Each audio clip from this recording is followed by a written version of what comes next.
அன்பிற்கினியவர்கள், இனிய வணக்கம். ஒரு ஊரில் ஒரு செல்வந்தர் வாழ்ந்துட்டு வர்றாரு. அவருக்கு மனைவி, 4 மகன்கள்.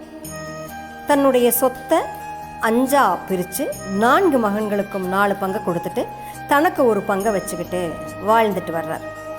அப்போது ஒரு குறிப்பிட்ட காலத்துக்கு அப்புறம் அவங்க மனைவி இறந்து போயிடுறாங்க. இறந்து போனதுக்கப்புறமா அவருடைய மகன்கள் என்ன சொல்கிறாங்கன்னா, அப்பா, நீங்கள் தனியாக கஷ்டப்பட வேண்டாம், நாங்கள் உங்களை பார்த்துக்குறோம், உங்கள்கிட்ட இருக்கிற சொத்தை உங்களுக்கு 4 பேர்த்துக்கும் பிரித்து எழுதிருங்க, நீங்கள் உங்களுக்கு யார்கிட்ட எவ்வளோ நாள் இருக்க இஷ்டமோ நீங்கள் வாழுங்கப்பான்னு அந்த பசங்க அப்பாவை கூப்பிட்றாங்க.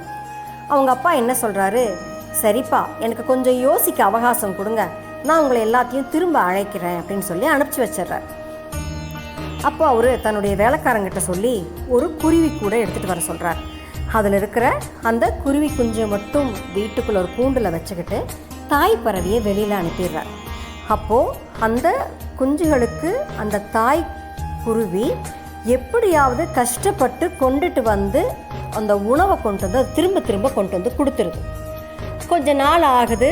அந்த குருவிகள், அந்த குட்டி குருவிகள் இருக்குது இல்லைங்களா, அதெல்லாம் கொஞ்சம் பெருசாகிடுது, இறக்க முளைச்சிடுது.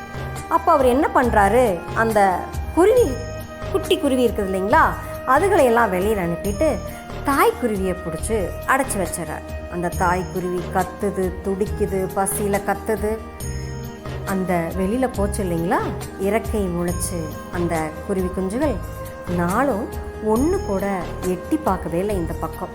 இந்த தாய்க்குருவி கத்துன்னு கத்துது, ஆனால் எந்த குட்டி குருவியும் திரும்பி கூட பார்க்கலைங்க. அப்போ தான் இவருக்கு ஒன்று தோணுது. உடனே மகன்களை அழைச்சி, அவங்க மனசு புண்படும்படியாக இல்லாமல், மகன்களே, என்னை இப்படியே இருக்க விட்டுருங்க, உங்கள் அம்மா வாழ்ந்த இந்த வீட்லேயே நான் வாழ்ந்துக்கிறேன், எனக்கு அது பழக்கமாயிடுச்சு, அதனால் என்னால் எவ்வளோ நாள் முடியுமோ அவ்வளோ நாள் நான் இப்படியே இருந்துக்கிறேன்னு சொல்லி அவருடைய மகன்களை அனுப்பி வைக்கிறாருங்களாம். தோழிமைகளே, நம் பிள்ளைகள் நம்மை காப்பாற்றுவார்கள் என்ற நம்பிக்கை இருந்த போதிலும் நாம் ஓய்வு எடுத்துக்கொள்ளும் அந்த காலம் வரும் பொழுது நமக்கென்று ஏதாவது கண்டிப்பாக சேர்த்து வைத்துக் கொள்ளுங்கள். எலி வலையானாலும் தனி வலையாக இருப்பது எப்பொழுதுமே மிக நல்லது. நாளை சந்திப்போம் தோழமைகளே. மகிழ்வுடன் விஸ்டம் மெட்ரிக் மேல்நிலைப்பள்ளி, செய்யாற்றை வென்றார்.